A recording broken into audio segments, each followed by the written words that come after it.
Olá, pessoal! Hoje a gente vai fazer a correção do PET 4 e dessa vez nós vamos fazer a correção de todas as semanas, da 1 até a semana 6. Bom, e é sobre ecologia e os fundamentos da ecologia e cadeia alimentar. Número 1. Em um ecossistema é observada a seguinte teia alimentar.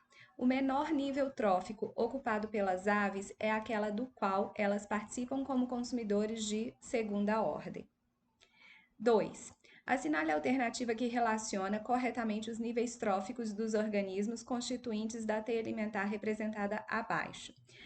Letra B. Coelhos, ratos e morcegos são consumidores de primeira ordem, enquanto raposas são simultaneamente consumidores de segunda, terceira e quarta ordens. 5. Observe a tirinha a seguir. O que tem nessa lama, pai? Diz respeito à vida. Com base em seus conhecimentos, assinale a alternativa correta. C. Afetou diretamente a cadeia alimentar, pois muitas espécies da região morreram em decorrência da enxurrada de lama e rejeitos. 4. Insetos podem apresentar três tipos de desenvolvimento. Um deles, a holometabolia, desenvolvimento completo, é constituído pelas fases de ovo, larva, pupa e adulto, sexualmente maduro. Os insetos com holometabolia pertencem às ordens mais numerosas em termos de espécies conhecidas, letra C, exploração de diferentes nichos, evitando a competição entre as fases da vida. Semana 2, o conteúdo relacionado teia alimentar e pirâmides ecológicas. Número 1, a mumificação pode ocorrer por processos artificiais ou naturais. No primeiro caso, são retiradas as vísceras e o corpo é embebido em substâncias que podem preservá-lo ao longo do tempo. No segundo, por exemplo, por motivos climáticos, a decomposição do cadáver ocorre parcial ou lentamente, de modo que nas partes decompostas ocorre transferência de energia pela ação de agentes decompositores. Com base nos conhecimentos, assinale a alternativa correta.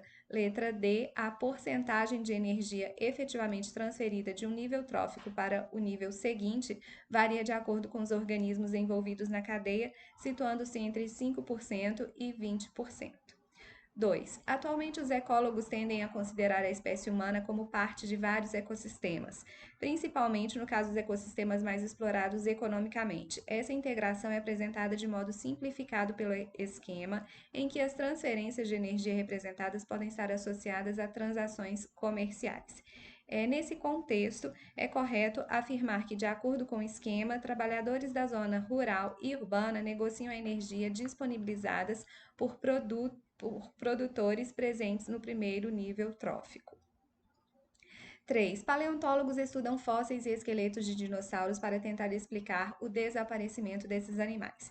Esses estudos permitem afirmar que esses animais foram extintos há cerca de 65 milhões de anos. Uma teoria aceita atualmente é a de que um asteroide colidiu com a Terra, formando uma densa nuvem de poeira na atmosfera. De acordo com essa teoria, a extinção ocorreu em função de modificações no planeta que reduziram a penetração da luz solar até a superfície da Terra, interferindo no fluxo energético das teias tróficas. 4. Nos ecossistemas, o fluxo de energia dos organismos produtores para os consumidores pode ser representado por um diagrama, letra 3, em forma aqui de triângulo. Semana 3 e 4 são relacionadas ao fluxo de matéria e energia nos ecossistemas. Bom, são ciclos biogeoquímicos. Número 1. Grandes reservatórios de óleo leve de melhor qualidade e produz petróleo mais fino foram descobertos no litoral brasileiro numa camada denominada pré-sal, formada há 150 milhões de anos. A utilização desse recurso energético acarreta para o ambiente um desequilíbrio no ciclo do carbono devido à liberação das cadeias carbônicas aprisionadas abaixo dos sedimentos. 2. A cada safra, a quantidade de café beneficiado é igual à quantidade de resíduos gerados pelo seu beneficiamento. O resíduo pode ser utilizado como fertilizante, pois contém cerca de 6,5% de pectina, aproximadamente 25% de açúcar fermentável, bem como resíduos de alcaloides que não foram extraídos no processo. Esse resíduo contribui para a fertilidade do solo, pois possibilita a reciclagem de carbono e nitrogênio. 3. Os seres vivos mantêm constantes trocas de matéria com o ambiente mediante processos conhecidos como ciclos biogeoquímicos. O esquema apresentado é apresentado biogeoquímico, né, correspondente ao ciclo do carbono. 4. Plantas terrestres que ainda estão em fase de crescimento fixam grandes quantidades de CO2, utilizando-os para formar novas moléculas orgânicas. A morte natural das árvores nessas florestas afeta temporariamente a concentração de O2 e CO2 próxima à superfície do solo onde elas caíram. A concentração de oxigênio próximo ao solo no local da queda será menor, pois haverá o consumo de oxigênio durante a decomposição dessas árvores. 5. A rotação de cultura, juntamente com a cobertura permanente e o mínimo envolvimento do solo, compõe os princípios básicos do sistema de plantio direto. Nesse processo biológico ocorre a transformação de nitrogênio em NH3, que é o nitrito. Uma grande virada na moderna história da agricultura ocorreu depois da Segunda Guerra Mundial. Após a guerra, os governos haviam se deparado com um enorme excedente de nitrato de amônio, ingrediente usado na fabricação de explosivos. A partir daí, as fábricas de munição foram adaptadas para começar a produzir fertilizantes, tendo componente principal os nitratos. O ciclo natural do nitrogênio, equivalente ao primordial o principal componente desses fertilizantes industriais é produzido na etapa de nitração. 7. A modernização da agricultura, também conhecida como Revolução Verde, ficou marcada pela expansão da agricultura nacional. A utilização de leguminosas nessa prática de cultivo visa reduzir a necessidade de uso de fertilizantes. As semanas 5 e 6 estão relacionadas aos biomas brasileiros. Sabe-se que uma área de 4 hectares da floresta na região tropical pode conter cerca de 375 espécies de plantas, enquanto uma área florestal do mesmo tamanho em região temperada pode apresentar entre 10 e 15 espécies. O notável padrão de diversidade de florestas tropicais se deve a vários fatores, entre os quais é possível citar a maior insolação e umidade e menor variação climática. 2.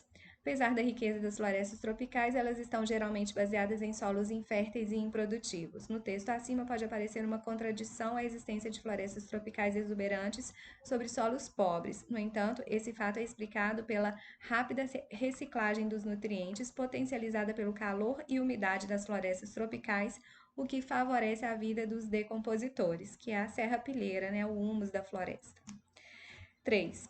Em uma aula de biologia sobre formação vegetal brasileira, a professora destacou que em uma região a flora convive com condições ambientais curiosas. As características dessas plantas não estão relacionadas com a falta de água, mas com as condições do solo, que é pobre em sais minerais, ácido e rico em alumínio. Além disso, essa planta possui adaptação ao fogo, que é característica das plantas do cerrado, né? As características adaptativas, então, dessas plantas, elas têm casca grossa e galhos retorcidos. 4. A vegetação apresenta adaptações ao ambiente com plantas arbóreas e arbustivas, com raízes que se expandem horizontalmente, permitindo forte ancoragem no substrato lamacento. As características descritas referem-se à planta adaptada ao manguezal. 5. A Floresta Nacional do São Francisco de Paula é uma unidade de conservação localizada no nordeste do Rio Grande do Sul, onde há matas de araucária. Com relação às matas de araucária, é correto afirmar que estão localizadas na área da abrangência de Mata Atlântica. 6. A Amazônia é um dos maiores patrimônios naturais do Brasil. Devido à grande importância ecológica a esse bioma, a exploração de seus recursos naturais precisa ser realizada de forma sustentável, sempre visando a sua preservação. Em relação à Amazônia e à sua importância ecológica, assinale a afirmativa incorreta. A fotossíntese realizada por sua vegetação é responsável pela maior parte do oxigênio produzido no planeta e disponibilizado para os seres vivos, né? Não é porque a Amazônia não é o pulmão do mundo, que ela produz de oxigênio, ela também consome na respiração das plantas. 7. O mapa a seguir identifica com números as áreas correspondentes aos diferentes biomas brasileiros. É correto supor que a maior variedade de nichos ecológicos e microambientes favoráveis ao estabelecimento do epifitismo ocorra nos biomas 1 e 4. O epifitismo é o hábito de vida de alguns vegetais que crescem sobre a superfície de um outro ser vivo, né, sem parasitá-lo, quase sempre de uma planta, absorvendo nutrientes e água proveniente do ar e da chuva, né, ou de resíduos orgânicos que sedimentam ao seu redor, ou seja, elas conseguem ali viver sobre aquele vegetal sem parasitá-lo, né? Então, o 1 na floresta amazônica e o 4 é a Mata Atlântica. 8. Essa lenda egípcia remete-se a uma característica basicamente bastante peculiar de um bioma brasileiro. É a sinale alternativa em que indica o bioma o qual tem o fogo produzido naturalmente como mecanismo de manutenção da sua biodiversidade, é o cerrado. Pessoal, por hoje é só, ficamos por aqui. Dúvidas estou à disposição. Tchau, tchau.